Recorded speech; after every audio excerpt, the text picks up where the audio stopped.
Are you a good doctor? I used to be. I won an award once. The mayor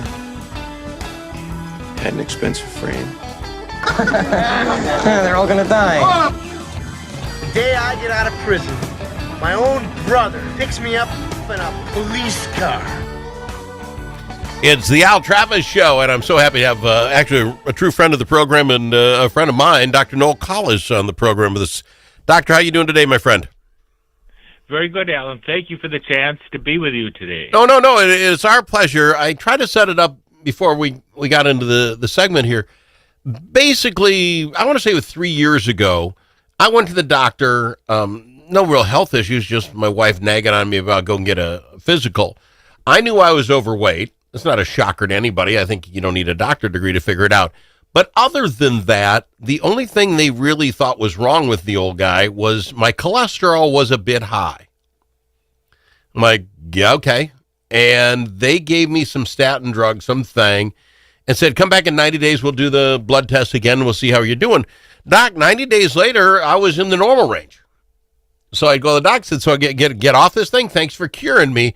And she just laughed and said, no, you're going to be on that stuff the rest of your life. I said, well, that's not my thing. I'm really not cool into that. She goes, not that expensive. Don't worry about it.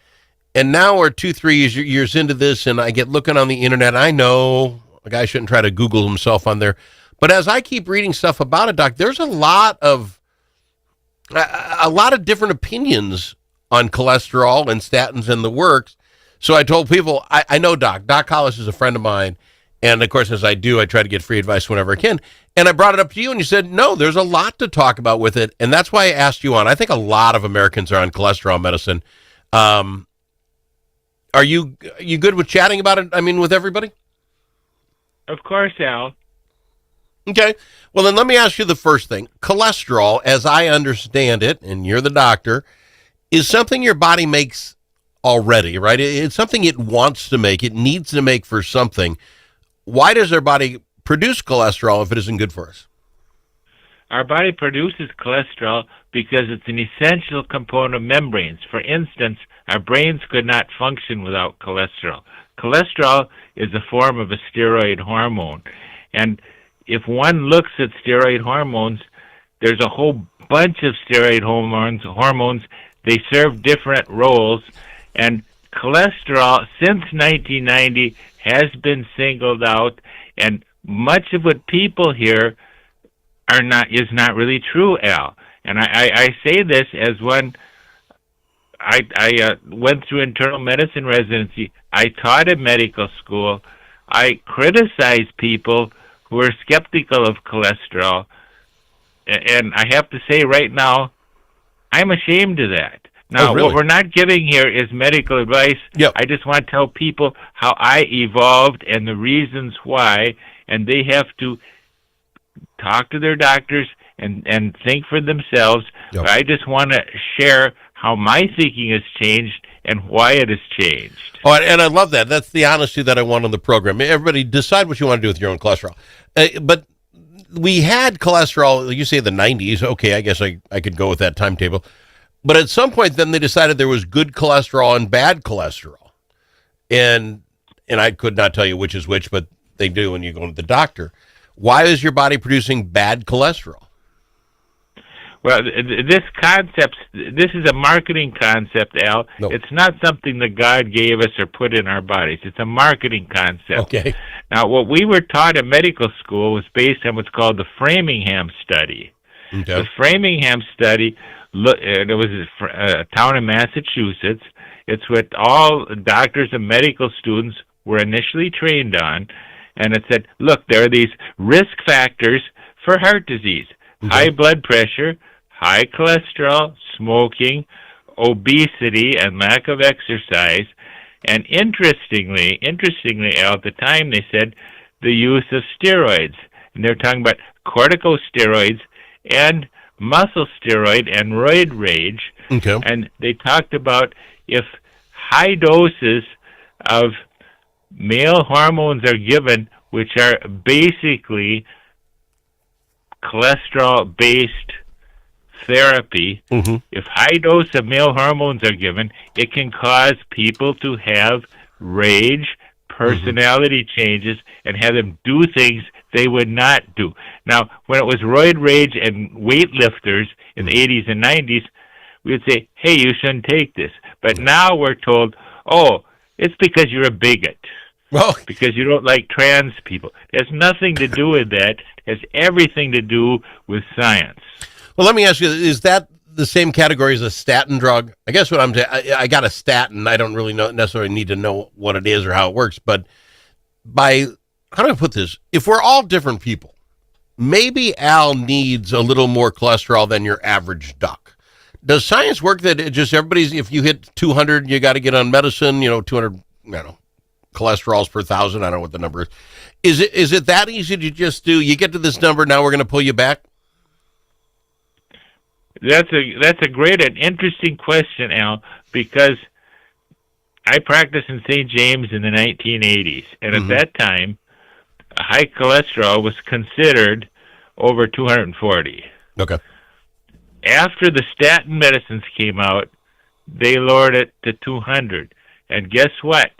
The drug companies came out and wrote the algorithms that doctors use, and they lowered it to 200 and then said, if doctors do not put someone on a statin because their cholesterol is over 200, they are not giving quality medicine, and their pay is compromised.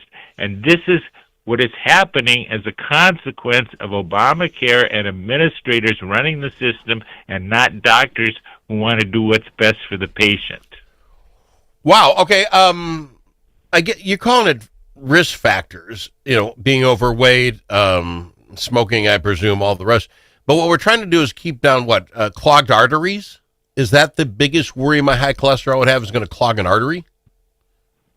Well, high cholesterol in the Framingham study was looked at because they said, indeed, if we do statistics and the cholesterol is high, the people with high cholesterol are more prone to have coronary artery disease. And it's very important for people to realize that when we say coronary artery disease, what's happening to the arteries is not, say, what's happening in the pipes to our drain or our basement. Because pipes, of course, we all know, get blocked uniformly and all throughout the pipe, and pretty soon nothing is flowing through the pipe. Yes. But it's very different in the heart and the arteries, because the blockages in the heart occur in clumps. That's why, for instance, we hear a bypass. Well, what good would a bypass do if the whole thing was blocked? Yeah. The bypass works because the blockages occur in clumps.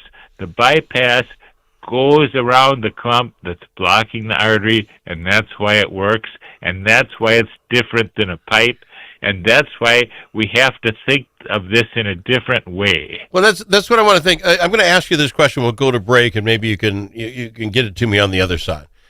So those clumps that are blocking arteries, is that congealed cholesterol in my body?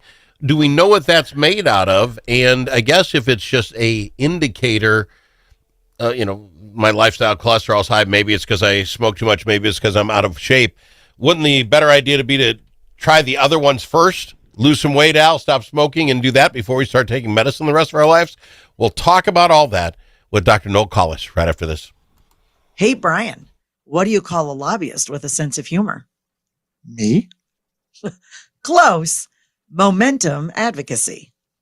We help clients get real results at the Capitol with strategy, relationships, and just enough charm to make it fun. From policy wins to media spots, we've got your back. Nonprofits, businesses, coalitions, we've helped them all. And we do it with nearly 90 years of combined experience. Momentum advocacy. As always, your friends at the Capitol. Learn more about our team at momentum-advocacy.com.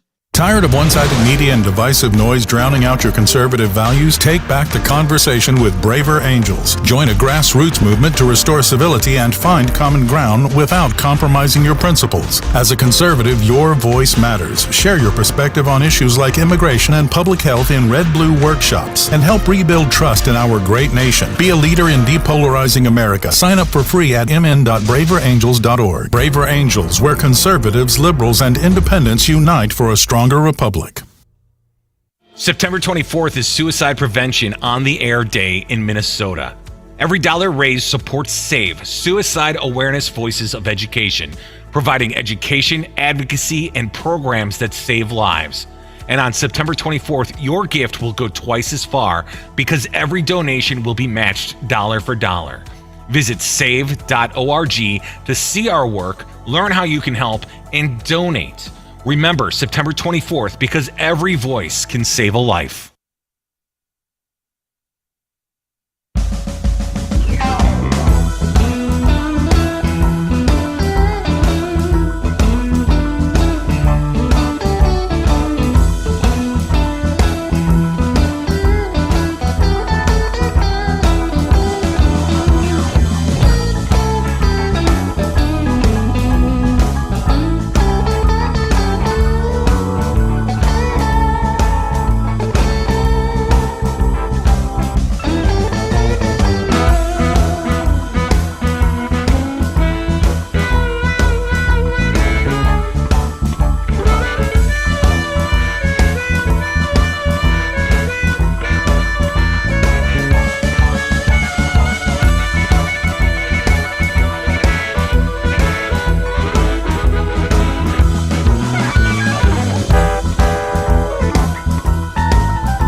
As in alligator.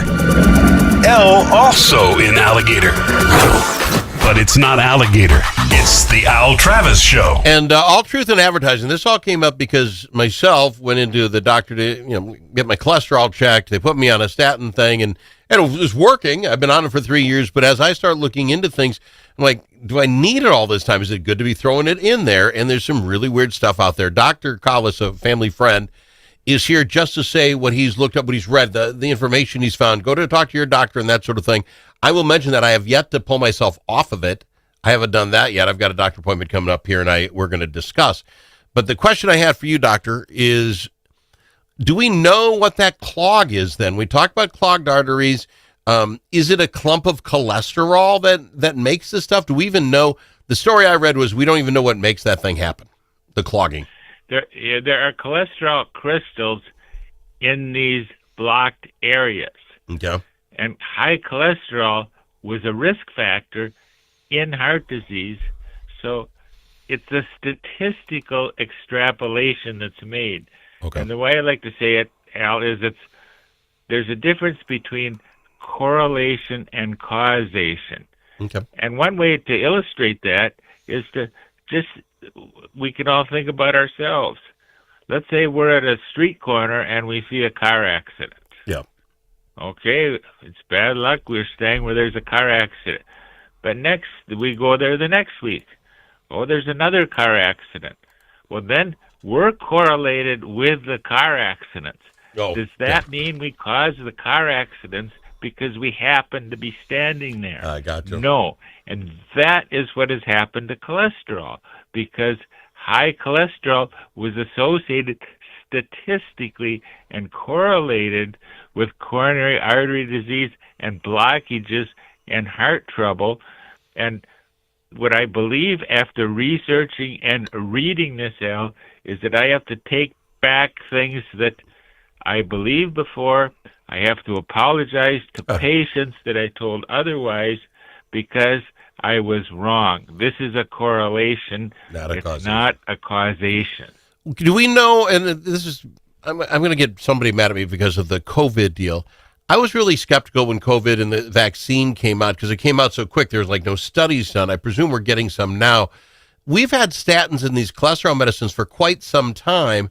Do we know the correlation or the causation of what the medicine can do? If I stay on the statin the rest of my life, will it fry my liver? Do we know what it does by staying on it?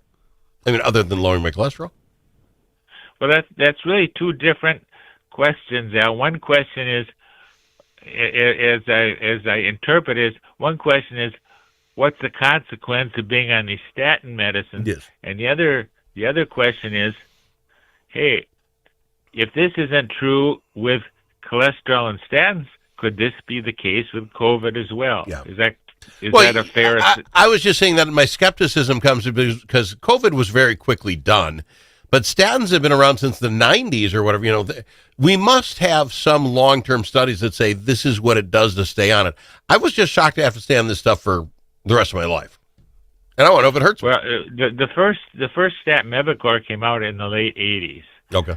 And again, the reason cholesterol is implicated is because statistically, if we look at high blood pressure, high cholesterol, smoking, obesity, all the risk factors in the classic framing, cholesterol was one. Now, the problem with this, it was a statistical association. As we talked, it was a correlation. It's like being at the intersection when the crash occurs. That doesn't mean it caused the crash. And if we look at this closely, there's actually more evidence that the sugars are a problem and not the cholesterol. And the other thing we have to look at is how the big pharma has corrupted things, because all the doctors on these panels, for instance, the doctors on the panel that determined and told this stuff about the statins, there's 6 drug companies subsidizing them. And guess what? The doctors say what the drug companies that subsidize them believe and tell them to say. Shocking. Yeah. If we look at COVID, let's just take a look at COVID, Al. Right. I just want to use this as an example because Pfizer in 2020 did a study of their vaccine. 40,000 people they used. Mm-hmm.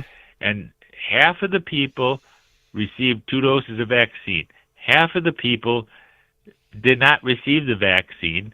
So the intent was, let's see what the difference is between people that have received the vaccine and people that have not, and what are the differences. Well, what happens? The people that receive the vaccine have neurologic injuries. They have cardiac problems, myocarditis, sudden deaths. They have all kinds of problems. What does Pfizer do? In December of 2021, they inject the control group with vaccines. And then they say, well, we can't tell the difference between the two groups. That's because they injected the control group. That's because there was money at stake, and Fauci and the NIH were involved, and they've been corrupted by drug companies. They have an open door between the CDC and the drug companies. We're not told the truth about it. People need to know this. This is a scandal. This is completely different than the CDC and government that we grew up with. For instance, the CDC now, guess where they get much of their budget? from drug company donations. Well, we'll see if all that doesn't stop with RFK Jr. and the new administration in there. But, Doctor, I got to say thank you for coming on. I am absolutely out of time. I appreciate you coming on, being a bit of an expert. The guy who's read the studies. Thank you very much for talking about it. Again, we should mention, if you're on this stuff, you want to be on it, you don't want to be on it, talk to your doctor. Have that informed conversation with your doctor. Is that fair? That's exactly right, Al. And thank you for the chance to speak the truth. Appreciate you. He is Dr. Noel Collis on the Al Travis Show.